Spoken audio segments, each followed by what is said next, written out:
Hoi mensen, vraag me niet naar de datum en de tijd, want ik weet het niet. Vraag me niet naar de dag, ik weet het niet. En het interesseert me nog weinig. Ik ga alleen met de tijd van mijn vader. Dat interesseert me nog. En verder, nee, helemaal niet. Ik waarschuw nog een keer voor vliegtuigen. Ik hoor vliegtuigen met problemen. En die vliegen over mijn huis heen. En is een waarschuwing. En ze hebben motorische problemen.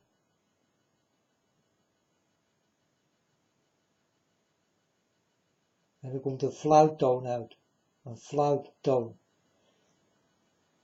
En dit vliegtuig wat over mijn huis ging, of over dit huis ging, want niks is van mij.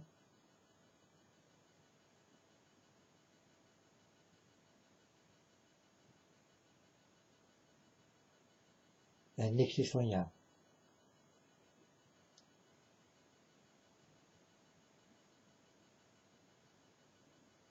Ja, maar ik heb er hard voor gewerkt, en ik heb ervoor betaald, en ik heb dit, en ik heb dat.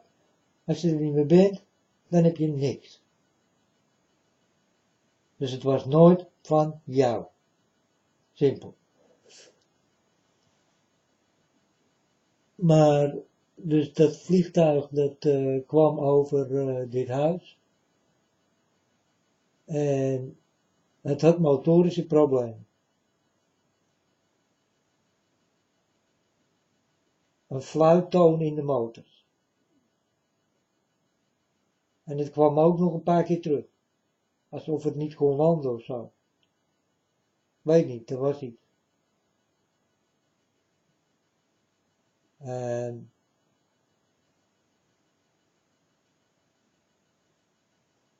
dit is een waarschuwing voor mensen die in van die ijzeren vogels stappen. Dus niet doen. Niet doen.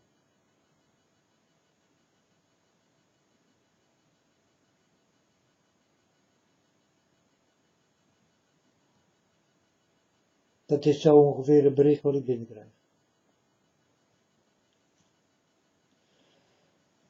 Dus, ja.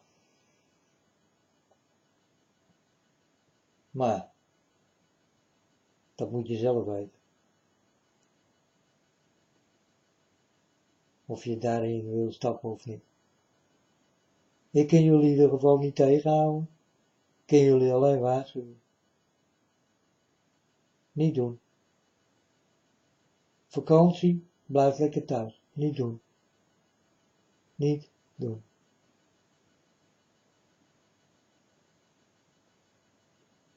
De warmte keert terug.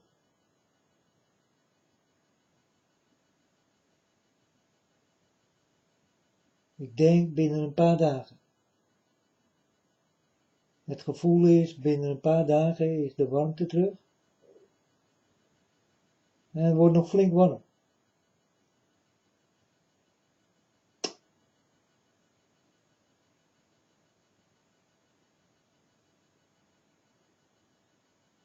Als je het mij vraagt, ik heb het liever niet.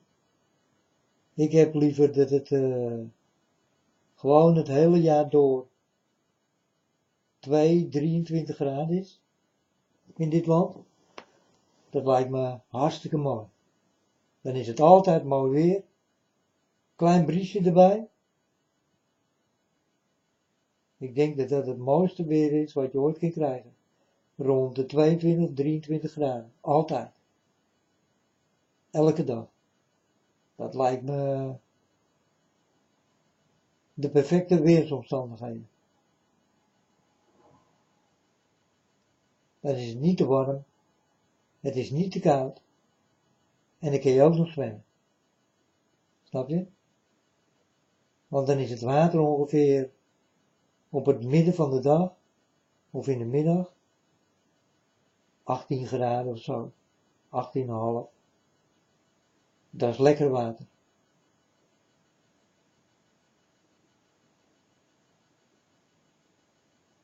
En dat is precies goed.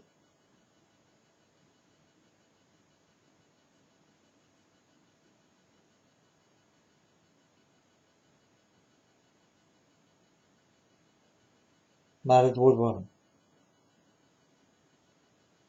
Komt eraan, is in de maand. Dus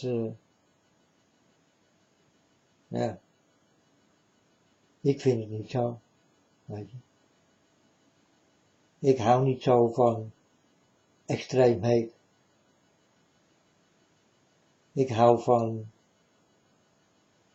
een beetje warm en een beetje wind erbij, weet je. Ik denk dat velen van jullie daar wel van houden. Dat het niet te warm is en niet te koud, maar precies daartussenin. Gewoon lekker weer. Niet veel wolken en dit en dat, zodat de zon even goed lekker kan schijnen.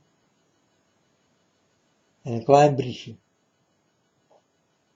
Zo af en toe.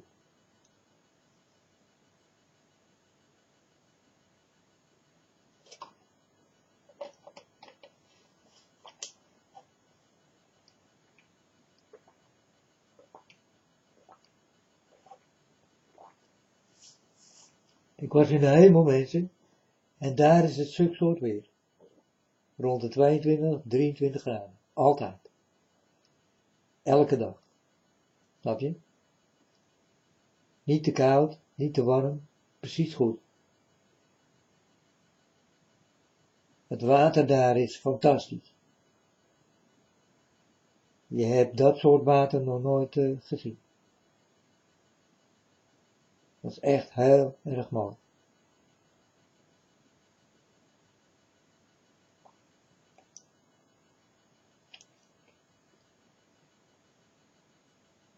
Maar zo ik het nu vertel, zo is het ook in de hemel.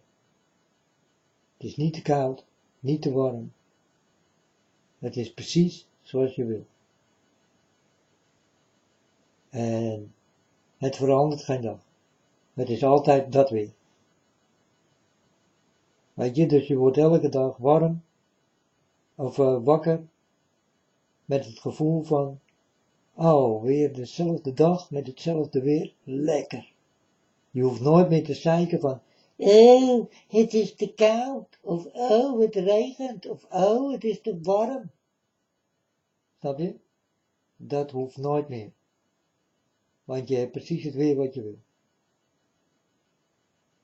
En als ik goed gerekend heb, is dat rond de 23 graden. Dat is echt het lekkerste weer wat je ooit kunt krijgen. En niet warmer dan dat. Het moet niet te warm worden. Want dan begin je al gauw te zweten en te zeuren. Snap je? Want het is nooit goed. Maar in de hemel, daar ga je niet zeuren om het weer. Daar is het weer precies aangepast.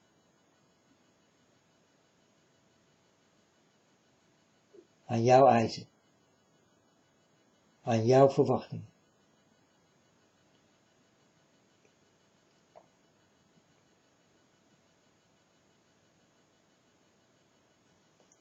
Dus. Maar ja, vele mensen gaan dit soort dingen allemaal missen. Het is zo jammer. Vele mensen gaan dit gewoon missen. Het lekkere weer en het lekkere leven en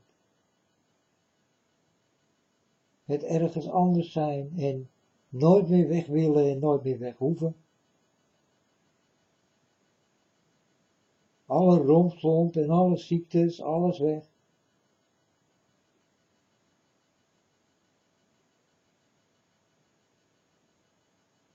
En dat voor altijd.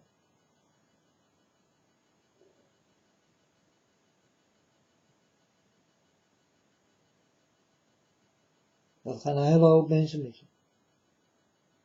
En dat vind ik echt heel erg jammer. Maar ik waarschuw nu voor vliegtuigen en het warme weer. Want het warme weer komt erop. En wees blij dat je nou niet in het buitenland ergens bent. Want daar is het gewoon like hell. Snik heet. En de volgende dag ijskoud. Dus het is daar nogal wisselvallig.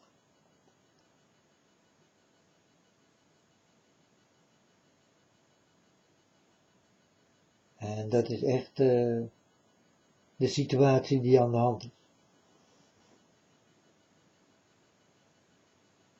Heel vervelend voor dat soort mensen. Dus wees maar blij dat je in Nederland woont, mensen.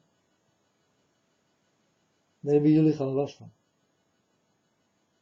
Maar je kan het altijd opzoeken. Stap maar in zo'n ijzeren vogel en ga lekker op vakantie.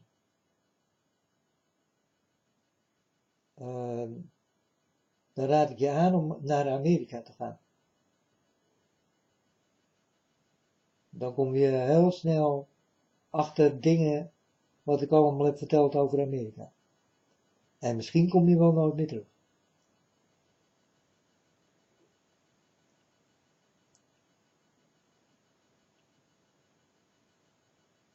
Ik zou daar ver vandaan blijven. Amerika, Rio en al die konterijen daar in de buurt. Het zijn hele lekkere landen, maar dat is wat het was. Alles is aan het veranderen. En alles gaat stuk. Want het moet stuk. Dus het gaat ook stuk.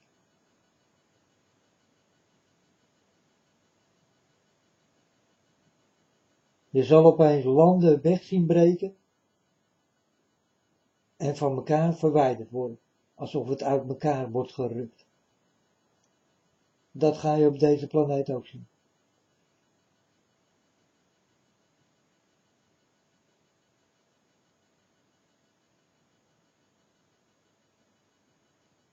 Dat zomaar een stuk land ergens in de zee drijft, wat eigenlijk bij het normale land hoorde, maar is losgebroken en ja, dat kan midden in je stad gebeuren of wees erop voorbereid. Sinkholes en scheuren in de weg en dit en dat.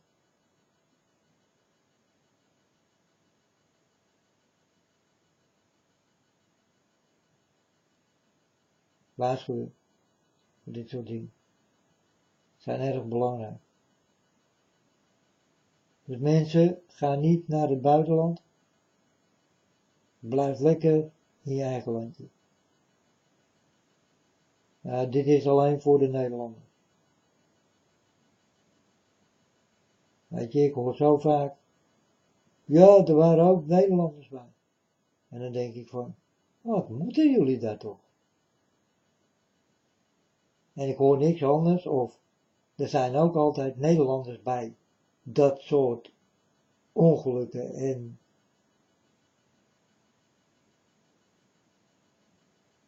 doden.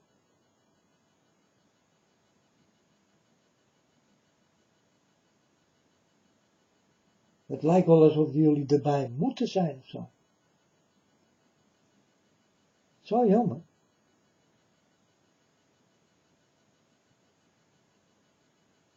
Dus het wordt binnenkort een stuk warmer. En uitkijken voor vliegtuigen. Want vliegtuigen hebben problemen met fluitende motors.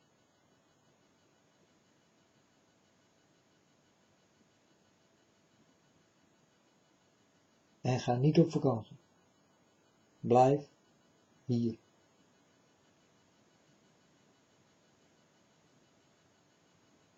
En zeker niet naar konterijen als Amerika. Blijf daar ver vandaan. Het is een heksenketel daar. Je wil daar niet tussen zitten. Je wil daar niet zijn. is een heksenketel. Heel veel heksen daar. En slangen, viezerikken. Hoge lui die alles van jou willen.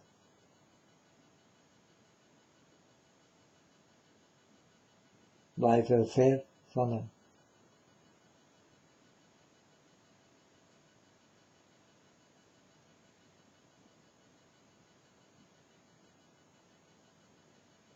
Blijf lekker in je eigen landje.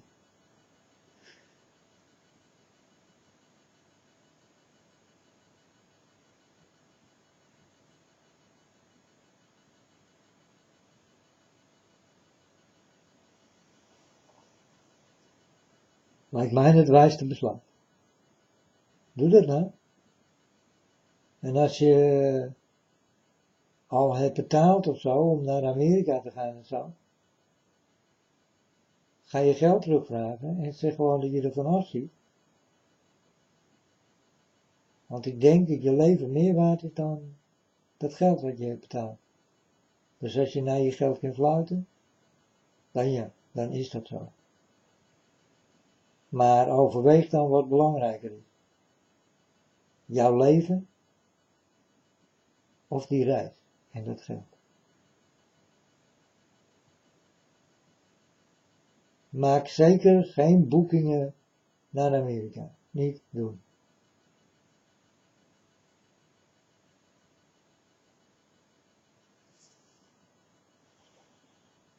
Het is echt een heksenketel.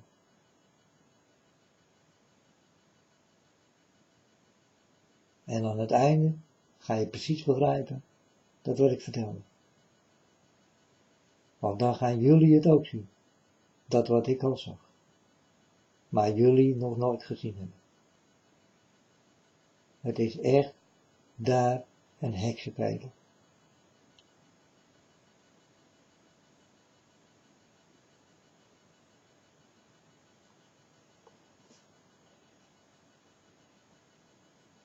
In de winter is het daar zo koud, mensen. Als ze een bekertje water in de lucht gooien, dan komt het bevroren beneden. Zo koud is het daar.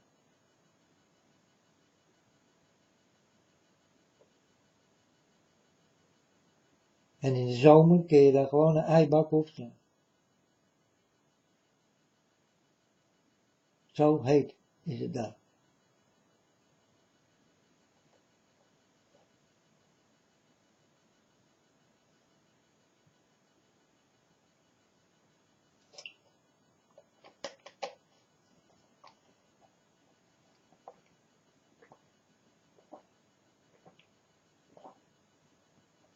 Neem aan dat je thuis je ei bakt in een koekenpan. Dat is veel beter dan in Amerika dat je het op de straat kan.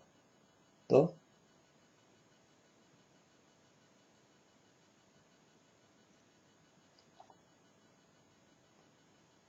En ik waarschuw alleen waarom mensen. Je hoeft er niet naar te luisteren. Je kan gewoon doen wat je wil. Dus wat dat betreft zijn jullie hartstikke vrij. Meer laten en doen.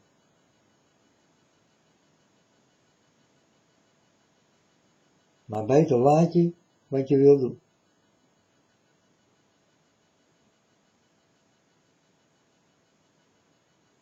En ik waarschuw alleen. Ik kan gewoon niet meer. Ik kan niet meer dan dat.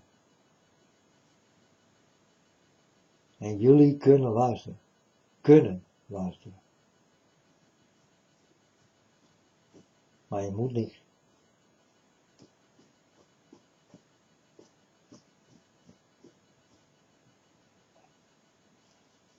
Maar hele gevaarlijke dingen zijn er aan de hand. In bijna elk land. Maar niet in Nederland. En dat ga je begrijpen wanneer het in elk land zo zichtbaar wordt, dat je tegen mij gaat zeggen van, hé, hoe wist je dat?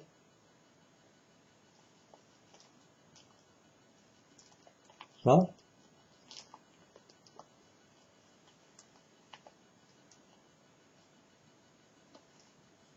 Jullie weten hoe ik dat weet.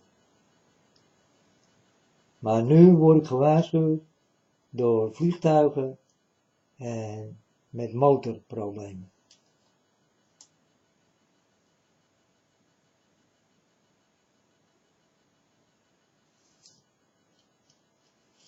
Dat is de waarschuwing. Die kreeg ik binnen en hardop. Want ik werd bang toen dat vliegtuig over dit huis ging. Ik dacht van, oh mijn god, die stort neer. Hij was ook heel erg laag. En de fluittoon was gewoon heel erg hard. En ik dacht van, wat gebeurt er nou? Dus ik stond op en ik keek naar buiten. En ik zag het vliegtuig heel laag over dit huis heen gaan. En met een ontiegelijke harde fluittoon.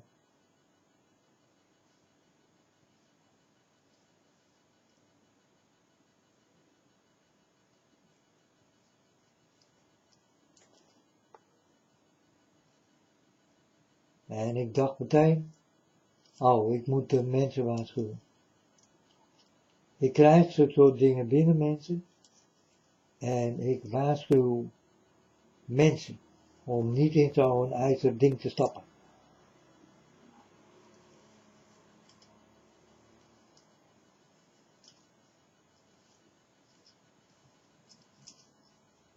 Want daar ontstaan steeds meer problemen met die dingen. En dat neemt een heleboel levens weg. Straten vol. Dat is zonde. Beter luister je en blijf je thuis.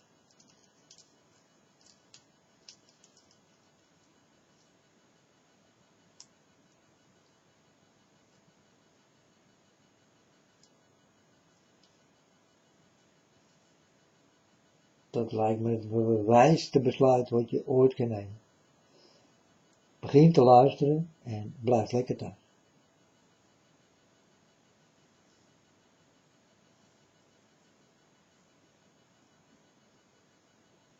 En dan is het nog steeds mogelijk dat er zo'n ijzeren vogel je huis binnenvliegt. Het kan zomaar. Het kon ook in de Bijlmer. En het kan ook gewoon in de straat met rijtjeshuis. Snap je? Dus feitelijk ben je nergens veilig, maar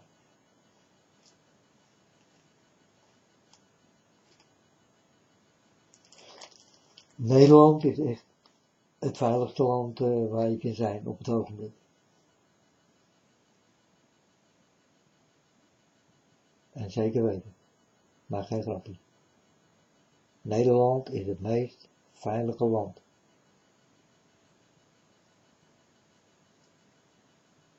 Alleen de rotte appels er even uitwerken en we hebben een landje om te zoenen.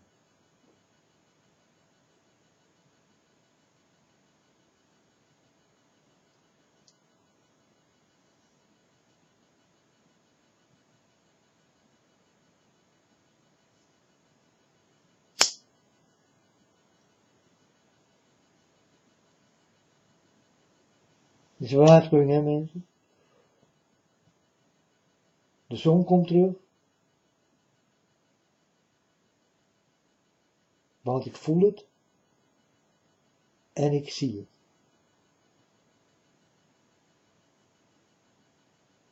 En het wordt nog flink warm. Ik ben daar niet zo blij mee. Ik hou niet van te heet. Maar je hoort me ook niet zeuren hoor. Van het is te warm of dit en dat. Ik zeur nooit. Ik ben blij met elke weersomstandigheid.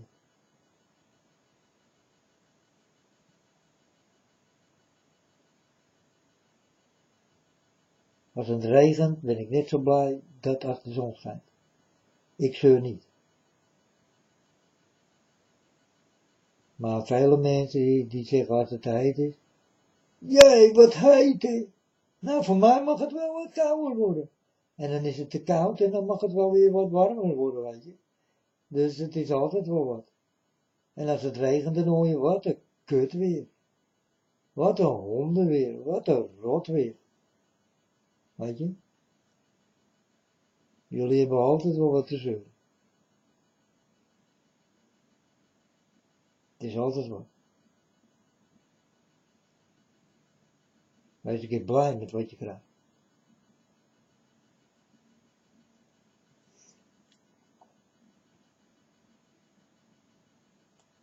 En als je krijgt wat nou niet echt zo fijn is, wees dan even goed blij.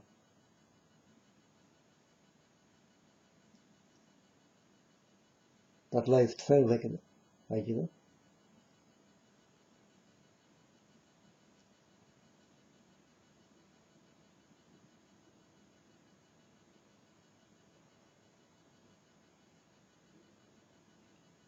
Wees altijd vriendelijk, wees altijd aardig.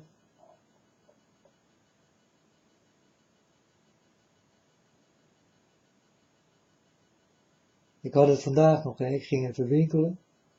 En ik denk, ik ga even lopen, weet je wel. En een buurmannetje in mijn straat, ja, die zei wat tegen een vrouw waar hij mee aan het praten was. En zijn eigen vrouw zat ernaast. En hij zei wat, en ik hoorde dat. En die vrouw die keek naar mij, waar hij mee aan het praten was. En ik werd zo giftig, ik werd zo kwaad. Ik moest echt snel naar binnen gaan.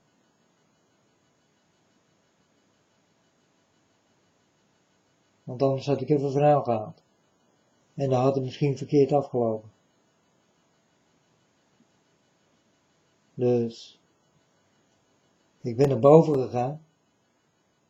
Ik heb tegen vader God gezegd, wat moet ik doen? Moet ik naar die vent toe gaan en hem waarschuwen dat hij normaal moet doen?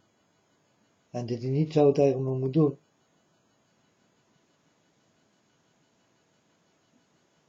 Of moet ik het gewoon over me heen laten komen? Dus ik kreeg de ingeving om het gewoon over me heen te laten komen. Laat deze man mij maar tergen. En al die dingen meer. Ik doe niks.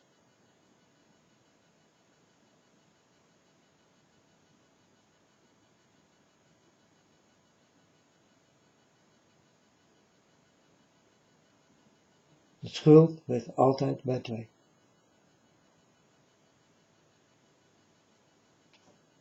Snap je? Om schuld te maken, heb je er altijd twee nodig.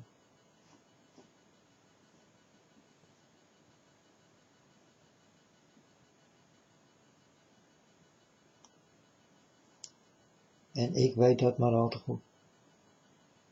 Dus aan mijn kant geen schuld. Want er zijn er geen twee. Snap je? Ik zorg dat ik altijd alleen ben. Zodat ik geen schuld kan veroorzaken. Ik niet bij hun. En hun niet bij mij.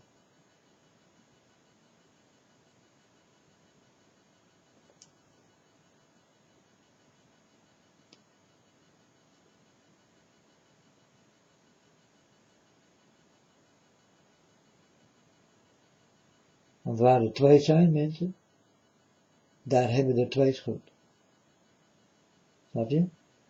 Je kan niet zeggen van, ja, nou, maar het is hem zijn schuld, man. Nee, man, het is jullie schuld. Jullie zijn met z'n tweeën. Snap je? Het is jullie schuld. Als jullie niet met z'n tweeën waren, dan kon je nog ineens de schuld doorschuiven naar een ander. Dus het is jullie schuld.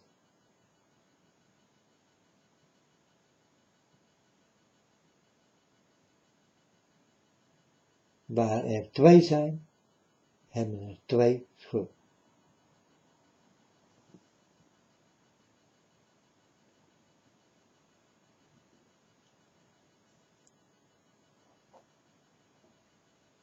Eén en één is twee, zeggen ze op school. Zo?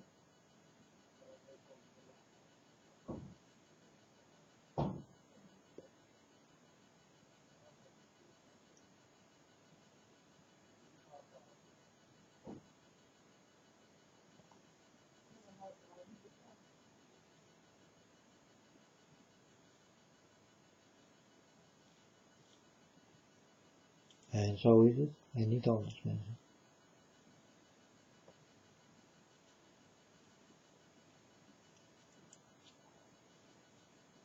Dus als ik naar die vent was toegestapt, dan had het fout kunnen gaan. Dus ik heb tegen Vader God gezegd, Vader God, ik wil die kerel echt pakken, maar ik weet dat ik het niet mag. Dus ik heb besloten om het maar over me heen te laten komen. Ik denk dat dat de wijste beslissing was.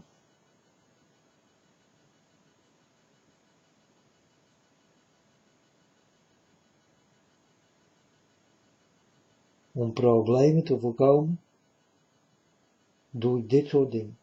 Denk ik heel diep na, maar eigenlijk kook ik.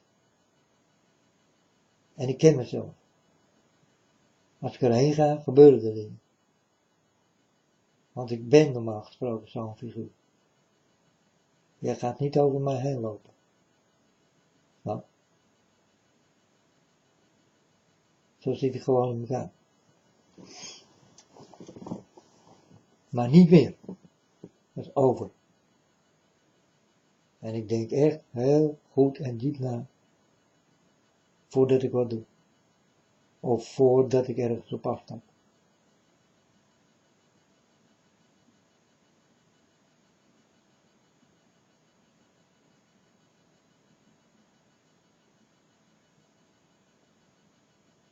Begint hij over mijn vader, dan wordt het een ander verhaal. Dan pak ik hem gewoon.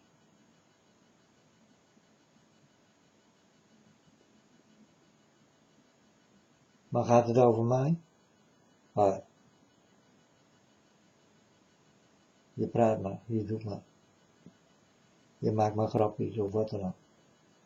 Interesseert mij allemaal niet.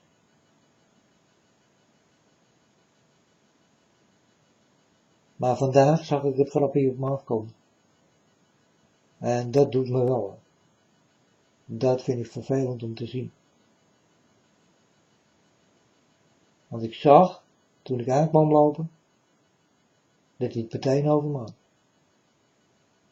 En meteen de mensen in kwestie waar hij mee aan het praten was, die keken allemaal tegelijk naar mij.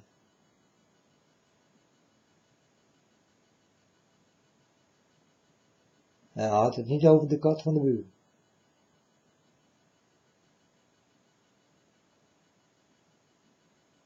Maar ik liet het maar gaan. Volgende keer als die man in kwestie buiten stapt, en ik ben aan het praten met een buurman of zo, en hij komt erbij staan, en hij probeert met mij vriendelijk te zijn, dan zeg ik gewoon tegen hem, met mij moet je niet praten, man. Dat zou ik niet doen. Ik wil niet dat je met mij praat.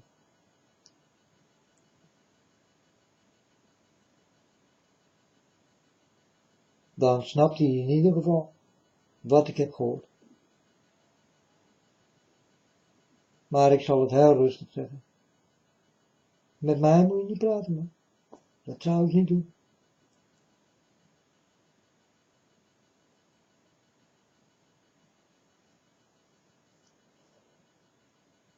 Dus, maar ja. Mensen, net als ik, probeer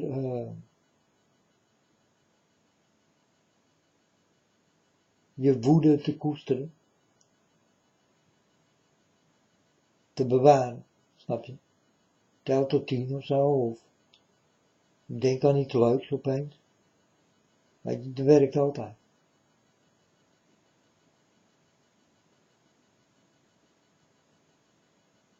Of ga iets doen wat afleidt. Dat doe ik ook. Het werkt.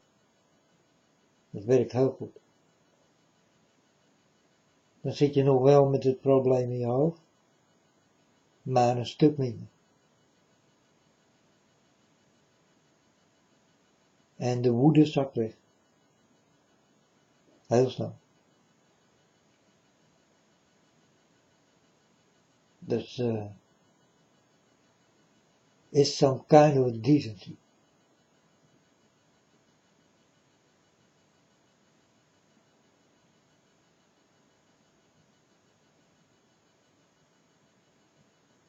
Als het bedaren in je komt, dan bedaart het je woede. En mensen zijn snel woedend. Ik zie het in het verkeer en mensen kennen niet goed door met z'n allen doorheen door. Er is altijd wel wrijving en er is altijd wel wat. En dat kan allemaal veel anders. Ga gewoon iets anders doen. Ook al ben je nog zo kwaad. Ga iets anders doen, zodat je woede afkoelt. Ik bedoel, je neemt toch ook een douche als het te warm is? Dat is ook zoiets. Dan koel je ook af.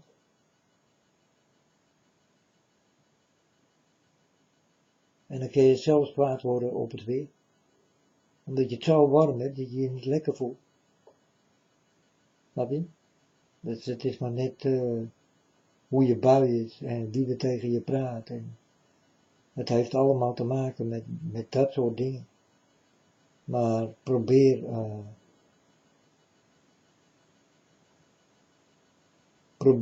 de woede bij je te houden. En geef het niet aan een ander. Want dan krijg je twee woedende figuren. En dat is wrijving. Dat kan helemaal fout lopen. Dat hoeft niet per se. Maar het is een makkelijke manier.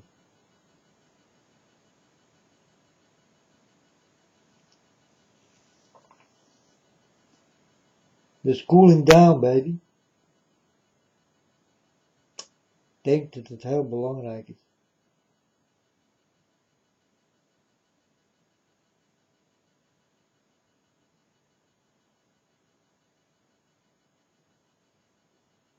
Je gaat in ieder geval geen dingen veroorzaken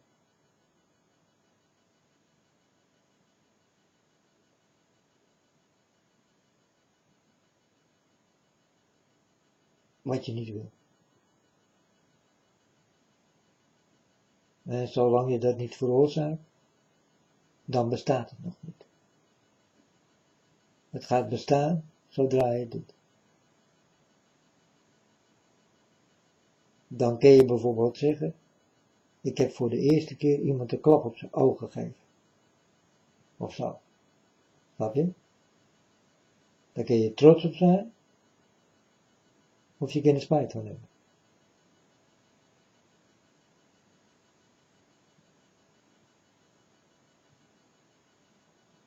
Ik zou daar niet trots op gaan. En je gaat er zeker spijt van krijgen. Zeker wanneer God voor je deur staat.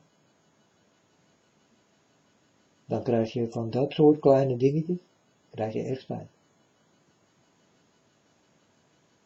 En dat ga je pas begrijpen, wanneer hij echt voor je neus staat.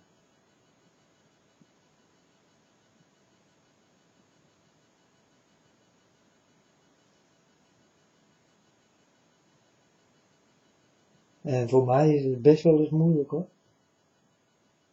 om me in te houden.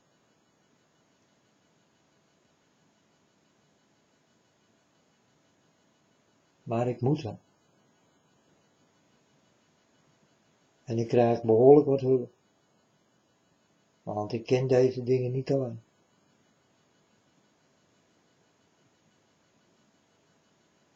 Om me rustig te houden, heb ik een wijs iemand nodig.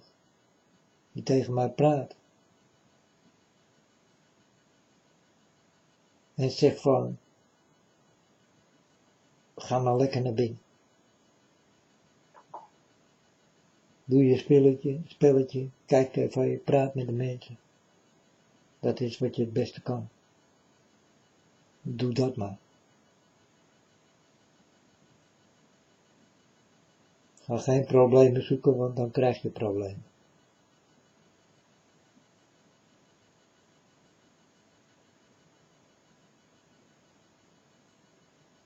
Tegenwoordig vinden de problemen jou wel. Kijk uit voor dat. Want problemen zullen je opzoeken. En dat komt uit elke hoek. Dat kan komen van mensen, maar dat kan ook komen uit hoeken. Zonder mensen.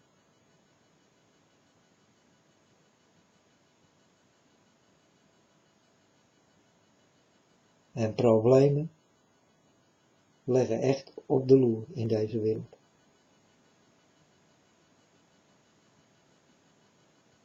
Daar moet je vooruit kijken. Want je wil geen probleem. Daar is niemand naar op zoek.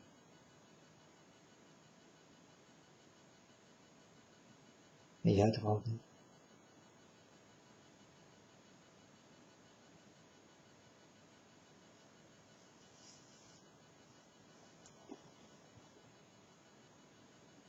Maar er is iets met vliegtuigen aan de hand. En ik schrok me wel. Ik denk hij komt recht mijn huis binnen. Ik ga eraan.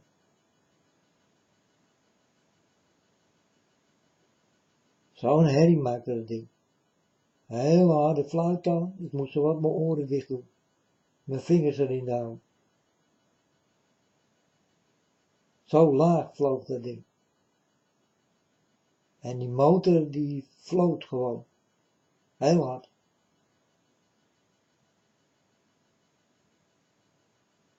Oorverdovend. En ik schrok echt. Ik denk, het zal toch niet zo zijn dat wat in de Bijlmer is gebeurd. Dat je lekker zit te eten en opeens krijg je een propeller in je nek. Weet je? Want dat is gebeurd in mensen. Dat is niet grappig. Heel veel mensen die waren gewoon thuis. En dan ook nog met veel families. Dus heel veel doden.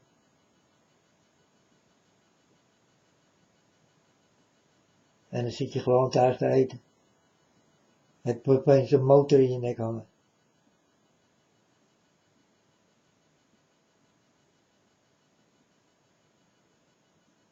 Ik dacht, nou, dat gaat toch niet hier gebeuren, hè? Ik dacht het echt even. Zo laag vloog dat ding. En fluiten. Het leek wel een gillende keukenmeid.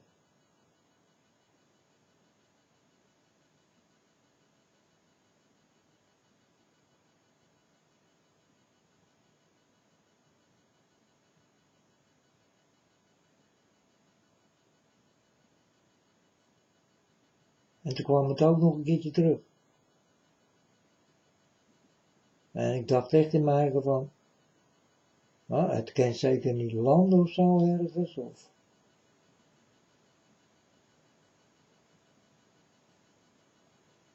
Maar ik dacht meteen van, ik moet naar het internet en de mensen waarschuwen voor dit ding. Misschien is het wel ergens neergestort. En dat je morgen krijgt te horen op het internet of op tv. Ja, er is een vliegtuig neergestort daar en daar.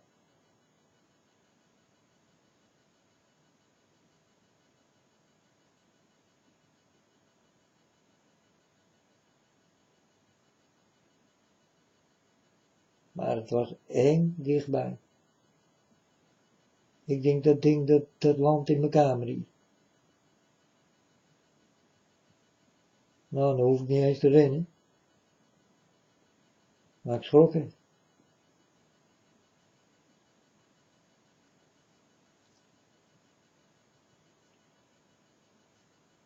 Maar ja, mensen, als dat zou gebeuren, dan ben ik al lang weg hoor. Want ik word wel gewaarschuwd. Snap?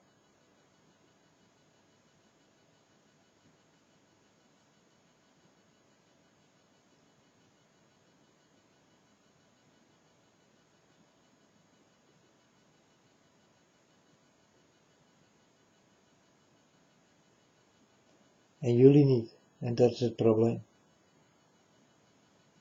Ik zou graag willen dat jullie allemaal gewaarschuwd worden.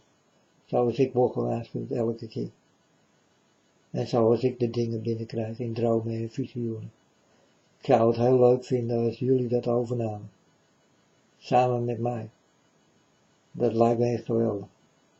Dan kan ik tenminste zeggen van, ik heb meer lui die net zijn als ik. Ik ben niet meer alleen. Maar ik kan dat nog steeds niet zeggen. En toen Vader God bij me kwam en ik dit kreeg, toen zei ik tegen Vader God, ik ben dat toch niet alleen, hè?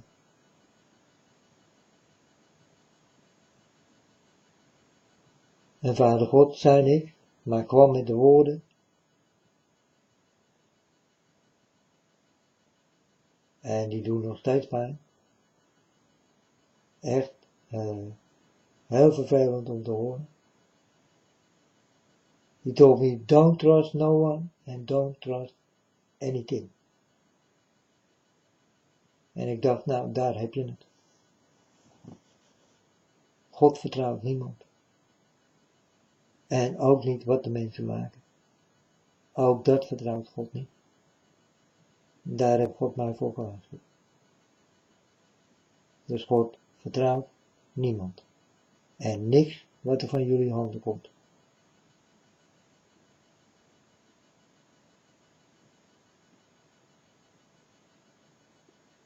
Dus je begrijpt wat ik bedoel. Wat jullie maken en zo. Auto's, telefoons, televisies, dingen, weet je. Things. Don't trust anything. Eten, drinken, things.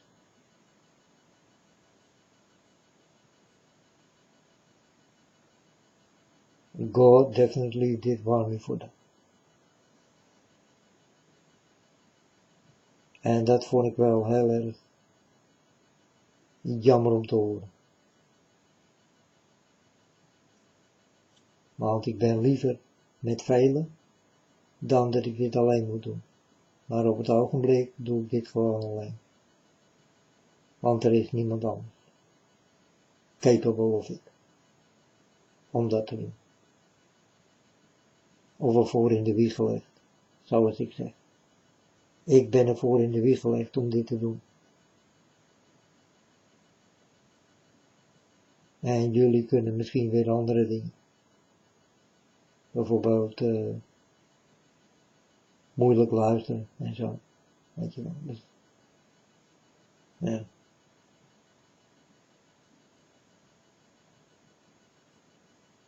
Maar ik zou het fijn vinden als ik niet alleen was. Maar ik sta er echt alleen voor.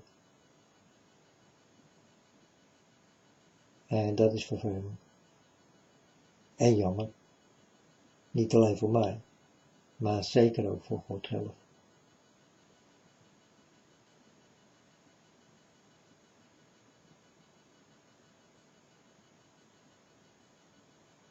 Vervelende kwestie.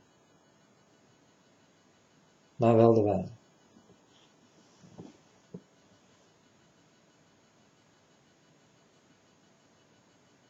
Dus nog één keer mensen. Zeker niet naar Amerika gaan.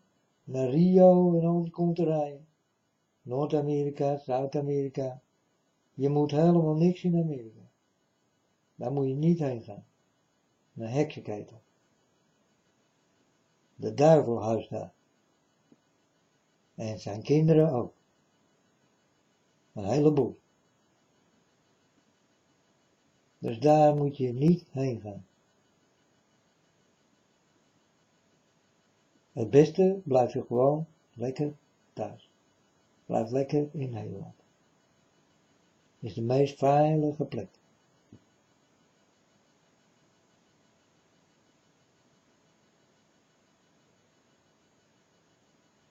En de rest van de wereld is een hele hoop ellende.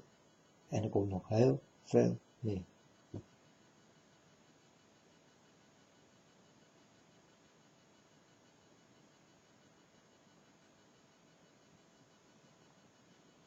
En dat is vervelend voor al die landen. Maar het is nou eenmaal zoals het is. Ik kan het niet veranderen, jij niet. En God wil het niet veranderen.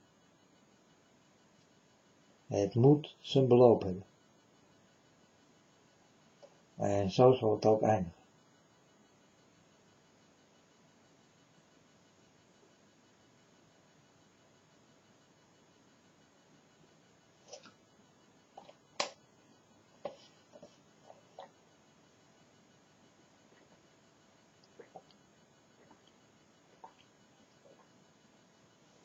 En dat is een vervelende situatie, zeker als je er middenin zit. Dus ik wil jullie daar van weghouden. Daarom waarschuw. Dan kun je naar luisteren of niet.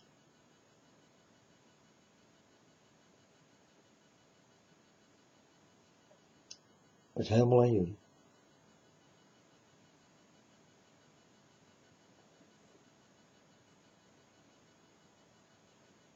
Weet je, ik kan tegen jullie allemaal zeggen van, maar je moet net als ik gaan leven, man. Schop je wijf de deur uit en blijf lekker alleen. Geen romslomp, geen gezeik, je hoeft de prullenbak niet voor te rijden, of dat je wat moet kopen, of wat dan ook, of dat je wat moet doen, of je bent vrij van alles. Geen gezeur meer. Alles weg. Klaar. Geweldig. Keertje doen wat jij zelf wil. Niet dat het je op wordt gelegd. Door je vriendinnetje, of je vrouw, of familie. Ik heb geen familie, ik heb geen vrouw, ik heb geen kind, ik heb niks. Ik heb alleen God. Ik luister alleen naar God. En God is niet zo spraakzaam, dus het is vrij rustig. Dus ik heb niet veel ook waar ik me druk om hoef te maken, weet je. Ik heb gewoon niet die dingen. Ik hoef 's morgens niet vroeg op te staan, of laat op te staan, of wat dan ook. Ik maak het allemaal lekker zelf uit. Snap je? Dat is het meest riante leven wat je je eigen ooit kan geven. Lekker soort van rentenieren. Op je luie kont zitten, weet je, en niks doen. Gewoon lekker genieten. Dat is wat ik aan het doen ben op het ogenblik. Ik ben lekker aan het genieten en, nou ja, lekker aan het genieten, ik bedoel. Maar zo kun je het wel zien.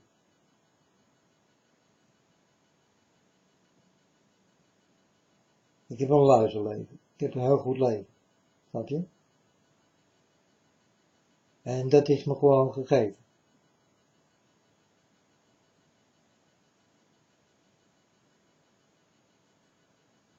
Want ik ga niet met mensen om. Ik ben altijd alleen. Ik vind dat heerlijk. Je hebt ook mensen die kennen daar niet tegen. En ja, die kunnen niet alleen zijn. Maar dat kan je leren. In het begin dat ik alleen was, vond ik het ook niet leuk. Maar je moet er even doorheen. En alles is mogelijk.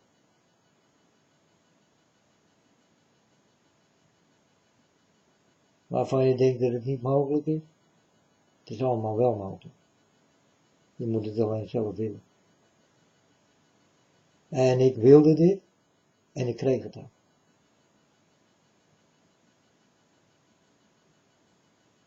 Dus ik ben een jochie alleen. En ik ben echt altijd alleen. Bij mij zie je niemand binnen. Nooit.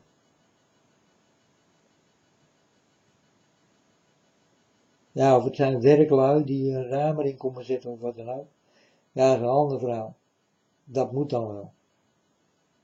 Maar verder zie je bij mij niemand. Geen visite, geen vriendinnen, geen vrouwen, geen mannen, geen vrienden, geen kennissen, geen tantes en ooms, geen moeders, geen vaders, niks. Niks komt er bij mij binnen, want ik heb niks. Dus dan kan er ook niets komen. Hè? En mensen denken van nou, je moet je wel heel erg alleen voelen. Alleen op de wereld. Ja, zeker met jullie tussen mij. Voel ik mij echt alleen op de wereld. Ik ben alleen met God en jullie zijn met z'n allen. Snap je wel? Ja, dan heb ik wel eens het gevoel van, ik ben Remy alleen op de wereld. Inderdaad. Maar deze Remy, die heeft wat jullie allemaal niet hebben. Jullie missen het allemaal. Jammer dat er niet meer Remy's zijn dan mij alleen. Kon je ook van God genieten een keertje. Dat is een heel ander leven.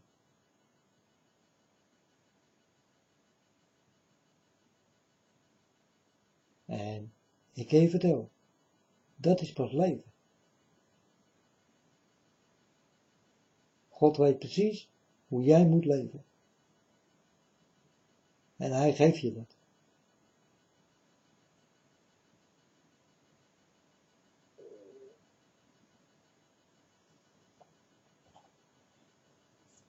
Het is omdat ik hier mijn werk heb, jongens, en dat ik moet praten. Weet je? Maar anders werd het nog rustiger. En ik ben echt gesteld op mijn rust. Dat vind ik heerlijk. Lekker alleen zijn, geen gezeik. Klaar. Ik had een vriendinnetje bij me binnen, het gezeik begon meteen. Ga je mee? Doe je dit? Doe je dat? Kun je even dit doen? Kun je even dat doen? Ik wist niet hoe gauw ik haar naar buiten moest werken. Ik zeg, ga alsjeblieft weg, man. Als ik van jou alles moet, ga alsjeblieft weg. Ga tegen een ander lopen zeiken. Zo, de miet erop. Weggetrekken. Doe wel wat ik zelf wil. En ik doe het samen met God.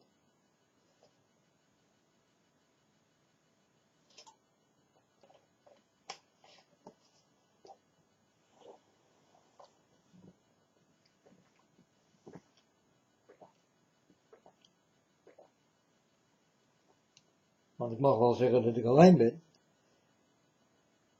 Maar ik heb God bij me. Altijd. Voor eeuwig. Dus die raak ik nooit meer kwijt. Ik wil hem ook niet kwijt. En hij mij ook niet. Neem ik toch aan. Want anders dan had hij niet gedaan wat hij met me heeft gedaan. Dat heb hij niet zomaar gedaan.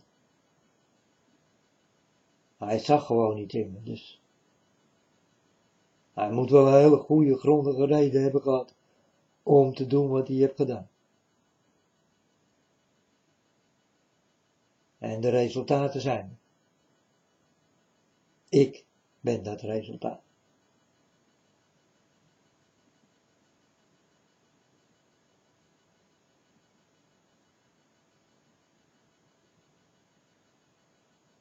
Dus mensen nog een keer waarschuwen. Ga niet naar Amerika. Niet naar Rio. Niet naar al de Oostbloklanden. Ga niet die kant op. Blijf lekker in Holland. Erg belangrijk voor jou. Niet voor mij. Ik zeg het niet voor mij. Maar ik zeg het voor jullie. Dus niet doen. De zon gaat binnenkort schijnen en het wordt vrij warm. Ga niet in de zon zitten. Niet doen.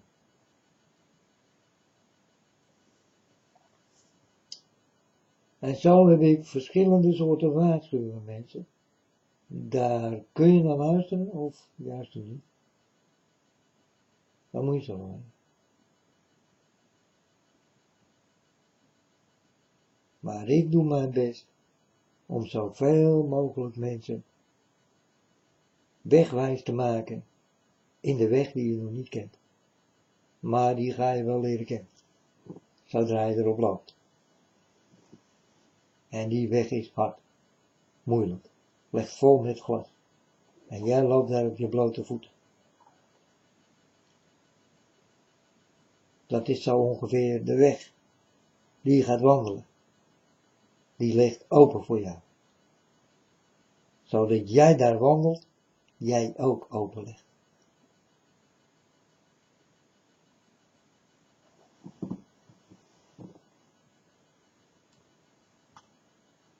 Wordt een hele happening. Wil dat je er klaar voor bent.